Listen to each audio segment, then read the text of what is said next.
ladies and gentlemen, we're back to the booth. Essentially, the booth is the back room of the house to record the podcast. And today we're going to talk about another song that has made country music what it is in the Country Classic series. And that is a song that most people will recognize. This is not one of the oddball ones. This is one that I've come up with myself. This is actually, I don't know, it's really hard to say because a lot of people will say, hey, this is my favorite song ever. And I really can't say that necessarily because I have so many great songs, and to actually sit there and like give my top 10 of country music songs would essentially be like ripping apart parts of me, and I'd really have to look deeply not just on the historical aspect of it, but also, you know, what the songs mean to me, because essentially country music is like that, is songs that are about me. So choosing certain songs, like I could choose Chasing the Light. I know I talk about it all the time, but if I was putting a top 10, that song was so personable to me, I could easily put that in the top 10. But historically, obviously, it doesn't have much traction according to like songs like I'm No Stranger to the Rain or Islands in the Stream or something like that. Songs that have, of course, been number ones, popular in essentially releasing and stuff. And this song right here is one of those songs that is popular, but also I would deem it probably close in my top 10. So it has both. It has the historical value and it also has like the personal value. And the first time I ever heard this song was with my grandpa, of course. Most country music that I've learned from the traditional sense has been from him. The neo-traditional, of course, has been me, but the original country music that makes me view country music what it is today, I was learned through the radio, chilling in the minivan, going to and from school, was from my grandpa. And this song came on one day, and I was sitting there, and of course, me and my grandpa were both big Western buff. He would always be watching those John Wayne classics. I was always really into Tombstone. That's my favorite movie of all time. And one thing that I will say is, when I heard the song come on, I was like, whoa, this is old school, has like that Western beat to it. Then the lyrics started going, and I'm like, okay, this is a very good song. And of course, my grandpa would tell me about the song and give me like a historical overlook and just how it influenced the times. But, you know, this song is very popular. It's always played on the radio. I would say it's almost played every hour on the radio, especially if there's the Outlaw Hour on whatever radio station that you listen to. 98.1, I think it's like the Drive at 5 or something like that, an hour, or the Outlaw Drive at 5, I think is what it's called. And, you know, I don't listen to the radio anymore. I listen to my own music. I have it all downloaded on Spotify, listen to what I want to. But that's one thing is, on the radio it is always played and it's always pushed because it is one of the greatest songs in country music, the country classics, and this song is Pancho and Lefty. Not Pancho, but Pancho, and we will get into that. There's an interesting story behind that. So let's dive into the history of Pancho and Lefty. So Pancho and Lefty was originally written as Pancho and Lefty, which was just an absolute country classic, but not at the time. This song was written by Townes Van Zandt, who is well regarded as one of the brightest minds of country music ever. He resided mostly in dive bars for the most of his career and the majority of the 70s in a home without electricity or even a phone. So talk about old school. This man was just out there different. He was doing his own thing. And one thing about it is his whole career is just that. When you listen to his albums, like his the late great Townes Van Zandt album, you can really tell that he doesn't put a lot of production value into his songs. He just likes it as it is. And that kind of translates over to his like lack of technology and stuff that he had around him. And that's not saying he didn't have access to it, but that's just saying that that's how he was. That's who he was. His career was mainly plagued by alcoholism and drug abuse, while also being diagnosed at the time as being bipolar. And there's a lot of great stories about Van Zandt and about how that's influenced his life, and I remember listening to the Billy Don Burns and Josh Morningstar album, The Brothers of Music, are in Josh's releases on the albums in Spotify. And you can find them on YouTube and essentially everywhere else.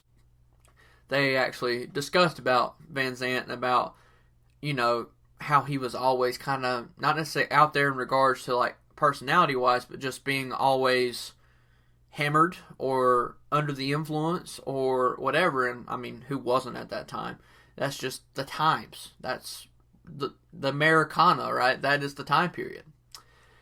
And honestly and regrettably, he's one of the most forgotten people in regards to country music, because you don't see song by Townes Van Zandt. You never see that. You see Pancho and Lefty by, the legends that we're going to talk about in this aspect of the recording. But the one thing that is, listen guys, this is Townes Van Zandt's song, and he is forgotten about this. And we should look him up and listen to his music. And I will say that if you've never listened to his music, it's definitely a throwback. A lot less recording value than essentially the Nashville sound that we talked about in the Bakersfield sound, not episode, but the little solid discussion that we had with Mr. Josh is, yes, he's kind of forgotten because he didn't do that production value. And on the other side of it, he didn't have a lot of rocking going in some of his songs. So listen to him and listen to the original version of the song named Pancho and Lefty. So here we go to the massive discussion, right? This song was released on the late, great Townes Van Zandt album, so that literally that's the name of the album, in 1972. And I said his version relies mainly on his gritty voice, so it's kind of like Christopherson, right? One of the best songwriters of all time, but not necessarily has the voice of the Angels. But I love Townes' voice. It's just not like one of those things where I'm like, oh, he can hit this note. It's just like he knows where he's coming from, where his comfort zone is. And he's also complemented by a little bit of mariachi and some just regular guitar strumming, and the mariachi is a nice little additive to it. So, Pancho and Lefty has been covered by many great artists throughout the years, including, but not limited to, Tennessee Jet, Jason Isbell and Elizabeth Cook, Steve Earle, the guy that sings Copperhead Road, Justin Clyde Williams, Shane Smith and the Saints, and Emmylou Harris. And that's not even counting people who have done it live at live shows. There's plenty of versions. Like there's a Kenny Chesney, and there's a Luke Bryan, and just stuff like that, man. And just one of those things that it is an iconic song. And one of my favorite versions of it is actually on YouTube. Cody does it back in like 2012, I think. It's been a while. You can tell it by the video. But it's just a great song that everybody deems to be a great song. I think Cody even said it was one of his favorite songs. But the reason that we're even talking about it today is from one particular cover, I would say. And this cover released in 1983 on the same album that is entitled by the song, by two legends in country music. One from the West Coast. One of them originators of the Bakersfield sound, Merle Haggard. And the other one of the greatest songwriters of all time, one of the most iconic voices of country music. There's not a road trip that you go through that you may not be singing On the Road Again in your head, Willie Nelson. And this song is Pancho and Lefty. And it instantly ran up to number 1 when it was released. This was just, you take two headliners, you put them in the same song. Traditionally, it usually goes really good. It's been inducted into the Grammy Hall of Fame. It's been voted as the 17th, yes, the 17th greatest Western song ever. Think about that. All the Western songs. I think of Big Iron. I think of all kinds of just troubadour, old school Western, John Wayne-esque, and that's one of the songs that they deemed to be the greatest Western songs. And not only that, voted in the top 100 of all country songs by the Rolling Stones of all time. Now, that's a pretty prestigious list, wouldn't you say? You might be asking me, Why is this such big of a hit? Well, first of all, you're taking two of the hardest country artists at the time of all time on the same track, which is on the same album, which is the first track on this album together. And their musical taste together, and then you combine it with a masterfully written classic from Townes Van Zandt. Man, you are in it to win it. And I feel like the song does one of the best ways of classifying the Wild West. And a lot of movies romanticize the Wild West. This is like a slap in the face. It's realistic. And I always talk about country music does this well. Country music does this well. But one thing it does do well is it will tell you straight up to your face. There's no hiding what it's saying. There might be some like metaphorical implications of certain lyrics and stuff, but if you want to know what a country music song's talking about and you really want to dive into it, you'll figure it out really quick. And this is one of those that's baseline. It's like, boom, here it is. It's talking about the Wild West and how, there's a lot of, we'll say some dirty dealings in the West. And not necessarily for the good guys and the bad guys, but the bad guys for the good guys. So we'll talk about it. One interesting fact that I will point out is, the spelling of Pancho and Pancho. I've always sung up Pancho and Lefty, which is interesting. In Townes' original version, it was spelled Pancho, like the one that you wear at the racetrack. However, when Willie and Merle covered the song in '83, it was spelled Pancho on some tracks, but also spelled Pancho on others.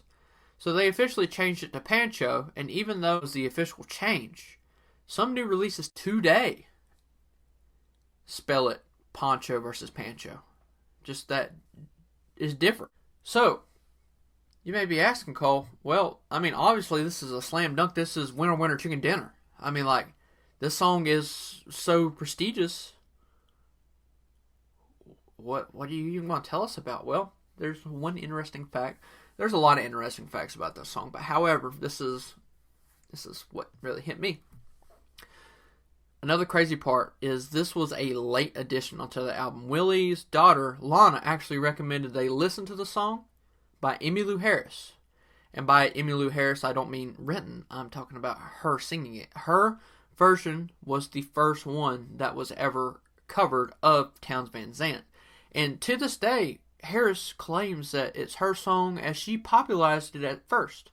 Without her version, Willie and Merle may have never heard the song. I'm sure they've listened to Townes Van Zandt's version, but they wouldn't have thought let's cover this. Like I said, it was a late addition. Just think about that. Think about that album and what song would have done the heavy hitter aspect of it. The album was missing that one song. That one song that was going to be the hit, the classic. And his own daughter recommended the song that they cover. That is mind-boggling to me. So you can thank Emmylou Harris and Lana Nelson. While shooting the music video, I will also say Haggard and Willie invited Townes Van Zandt to play into the video. He's actually one of the, I think he was one of the Mexican. Obviously not Pancho in it, but where it's like really cool that he got to go and be in the production of the music video because, he is part of the song's history. He is the song. He wrote it. He's there. And he got paid $100 and get to ride a horse. That's a winner right there. Alright, so this song really is baseline. Like, I can't sit here and discuss this song that much because it is just that. It is a song about, well, we'll get into it, but it just is a Wild West song. So there's not like a deep lyrical meaning unless you really dive into it. So here we go. First stanza. Living on the road, my friend, was going to keep you free and clean.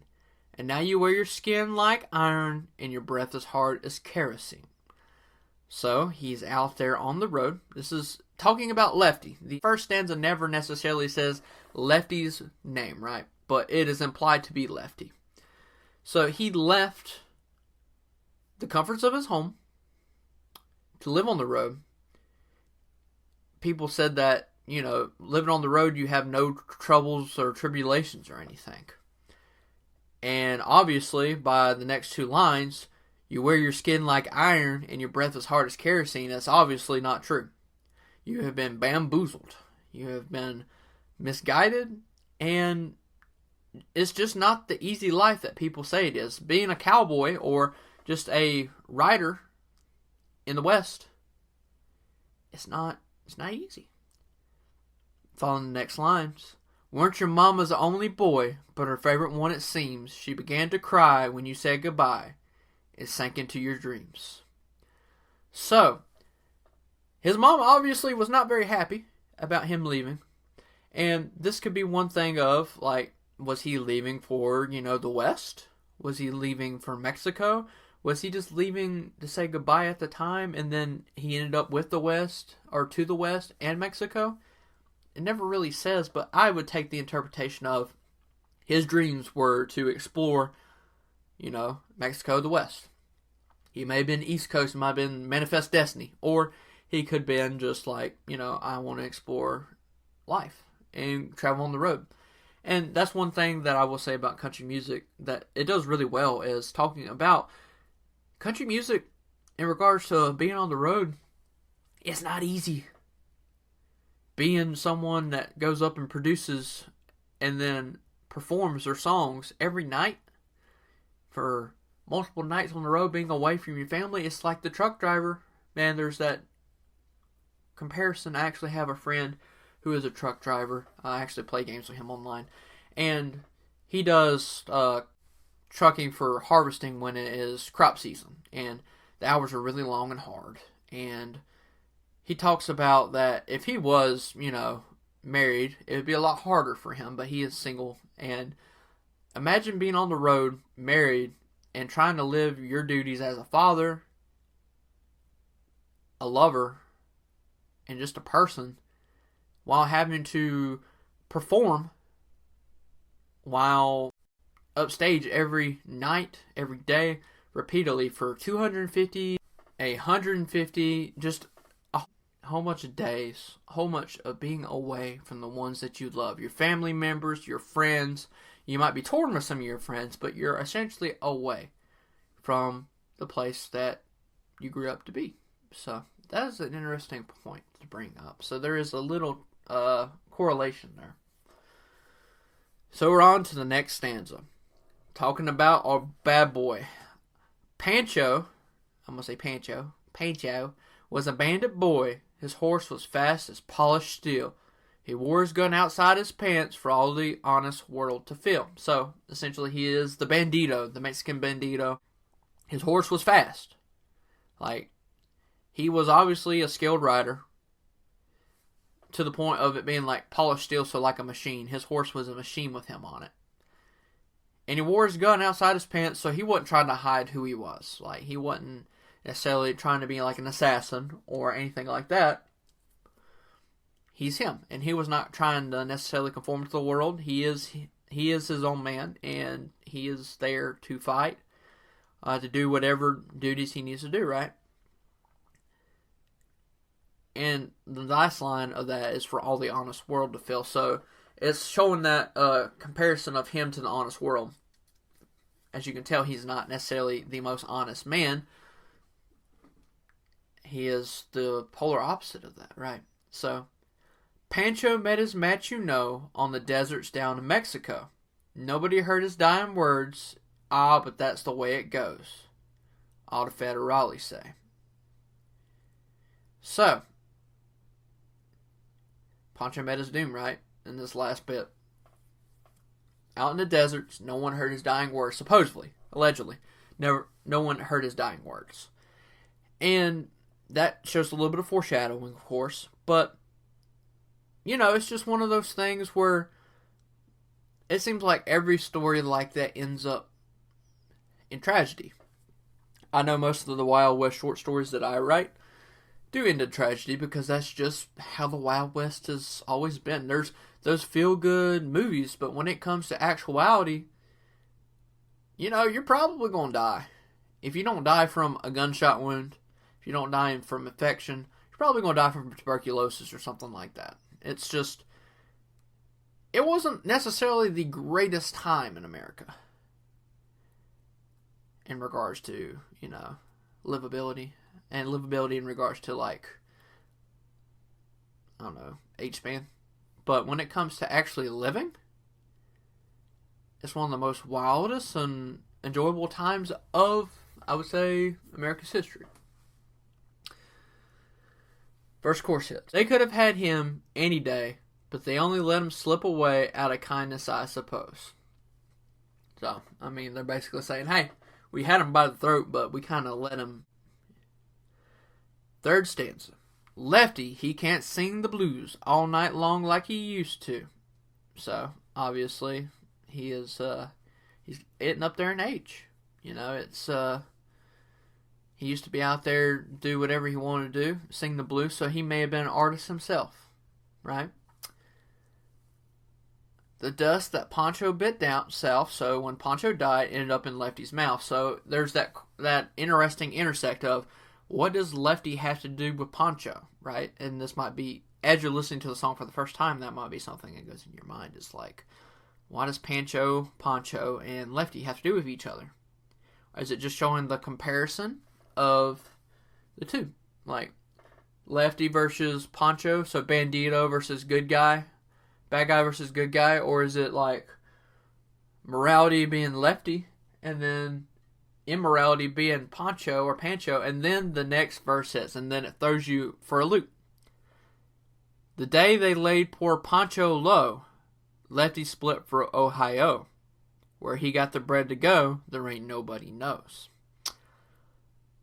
So, this is essentially saying that, hey, Lefty got all this money from somewhere, and Pancho, when he died, Lefty left for, Ohio. They used to run together, right? That's the interpretation. Lefty and Pancho ran together. And you're sitting there like, huh, what happened there? And then the money part, the bread, then it starts to come together. We'll get to that in a minute. You got double crossed, right? All the federales say they could have had him any day. We only let him slip away out of kindness, I suppose. So, of course, saying like, hey, we just let him go. And then this also brings up another interesting point of, Pancho's already dead, so why are they singing the chorus again? Are they talking about Lefty? Are they saying they let Lefty go because he could slip away out of kindness? They were obviously running together, so federales let this guy go. They didn't let Pancho go. If you really think about it, he died. They hung him.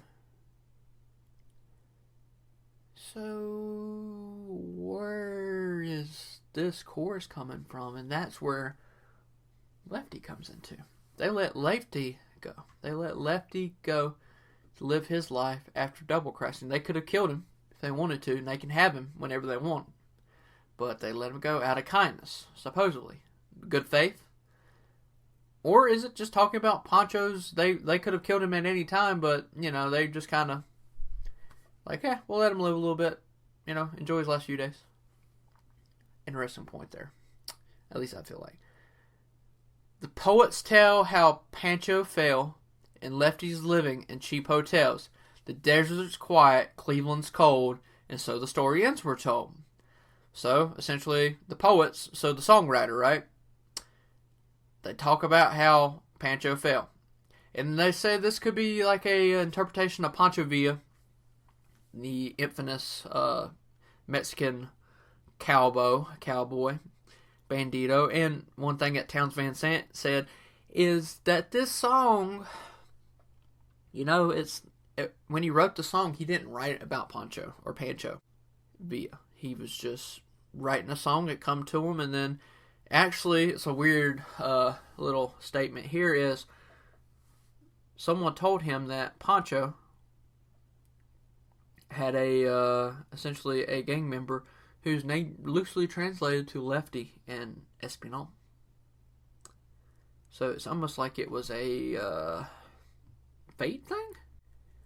So that's an interesting point on top of itself, is that, I don't know, some people talk about songwriting and they talk about it and they say, hey, this song came to me, and then after the fact, they're like, oh, this form came up to be like this story. So Lefty is regretting his choice, I would say, right? Especially with this last few lines. Pancho needs your prayers is true, but say a few for Lefty too. He only did what he had to do, and now he's growing old. There is where it confirms the double cross. Lefty said, yo, you're done. You're done, Chief. And turned him in. And he's regretting his choice, man. Because now he's living. He's alive. But he's not actually living, right? One statement that I've heard a lot through my life. One statement that I've heard. And it's one thing that I do live by. Is surviving ain't or isn't living. And what Lefty is doing is he is surviving. And he feels that survivor's guilt, right? He's just surviving. He did what he had to do to live, but when it comes all down to it, is it really worth that? Is the self-guilt worth it? Because obviously, him and Pancho were close. They were good friends. Because he wouldn't feel this regret necessarily if he would. And then on top of this, he's not necessarily a good guy because he was running with, one of the bad banditos of the time. There's a lot of content here in this short song that if you just sit here and listen to it, you can be like, oh, this is just a cool Western song. And it absolutely is. And if that's how you want to take it, absolutely take it that way. But one thing that I will say is this song does a great job of crafting it into a way where it's like, yes, there's so much to dive into. All the federales say we could have had him any day. We only let him go so long out of kindness, I suppose. Last stanza. A few gray federales say you could have had him any day. We only let him go so long out of kindness, I suppose. So, on that last little bit, out of kindness, I suppose, is it really kindness to let someone live their life in that guilt? I don't know. I feel like that might be the ultimate punishment for somebody that is a traitor, which I'm not saying that, Pancho or Pancho shouldn't have been turned around and been like, yo, or Lefty shouldn't have been like, yo, Pancho, you're a bad guy. Therefore, we'll kill you or have these guys kill you. I feel like the kindness is not actually there because I feel like if you were kind, you probably would have just killed both of them. Because now one man's got to live with it for the rest of his life. To know that he made the decision of betraying one of his best friends, his mentor, whatever, for money and survivability. Now, Cleveland's cold, man. He's out there in the cold in Cleveland and may not talk about the physical cold, but that's how he feels. He's cold. He is not living his life how he wants to. So, that's my interpretation of Pancho and Lefty. And I hope you guys enjoy it. I do believe this is one of the songs that you can sit here and be like, yes, absolutely. It is one of the greatest songs in country music history, and therefore it is a country classic. So, there's not much more I can say about such a prestigious song, sitting through here and talking about the song. And one thing, I guess, if you want to knock it down to the pillars, is, yes, it has that third pillar, right? The traditional roots of Western times, what it means to be American. But on top of that, it has heartbreak. Because I feel like Lefty's heart is broken because what he's done. Alright, ladies and gentlemen, this has been Of the Steel Guitar Podcast. Thank you guys for listening. It's your boy, Cole. And, we're going to sign off here. Few things. Make sure that if you're not already following the podcast, do so. Get those downloads started. Downloads really shows me how I'm doing. It really gives me a good interpretation of what episodes are doing really good and what episodes are lackluster and what I could do better. Of course, leaving feedback on top of that at the email. It's great. I would really appreciate that at all times. And one thing that I will also say is leave a review on whatever podcast platform you use. Either Spotify, Apple, TuneIn, iHeart, whatever avenue you use it for. And let me know how I'm doing. 5-star, 4-star. I mean, if I'm a 1-star, 1-star me. That's fine. I take feedback all in stride and try to improve the podcast. I don't know if you can tell that the audio quality has to be a little bit better. I actually found my blue microphone that I was intending to use for, school and podcasting and stuff. But when, COVID happened and I was sent home and everything, I just kind of forgot about it, and I found it in the closet one day, and I'm like, maybe I can get an adapter from my iPhone and plug it in, and it actually works pretty good. So I'm really happy with the audio quality. I don't mind doing it on my phone, which I still technically am doing on my phone, but it's one of those things where I'm sitting here and I'm really enjoying this and having a great time with the podcast and talking about just that, country music. And nothing of or nothing before, and talking about how it relates to us at this current time and when it was written or wrote. So, I hope you guys enjoyed this installment of the Country Classics. This is Pancho or Pancho and Lefty, and then on top of that, I have a Spotify playlist started for it. So as we're going through the songs, I will, talk about it and then add it to the Spotify playlist. So therefore, when we're done, which will never truly be done, you guys can listen to the songs in the order you want to, shuffled or just straight down the line, and we will keep on going. And that actually is linked on my Instagram at the Steel Guitar Pod, and you can go to the link tree, and it has, of course, the podcast. It has affiliated links, so my shirts and stuff, my hats that I'm having worked on at the current moment, trying to see what they look like before I really advertise those, because, I'm not asking people to spend their money for me. It's not something necessarily I want to do. I just created these so I could get the name of the podcast out more than just stickers and koozies. So they're on there. You can look at them, a lot of different colors and stuff. I have some coming in so I can see the quality, and then I can make micro adjustments to it as I need. So on top of that, guys, thank you guys for listening, you gals. I really do appreciate your time. I know that, you're a very busy person and that you spend 30 minutes of your life every week, or an hour if you take 2 episodes, 3 episodes, whatever, you take time out of your life to listen to my old rugged country sounding voice. It means a lot to me. So, thank you. I appreciate y'all. I love you all. And as I always say, keep country music alive. Adios.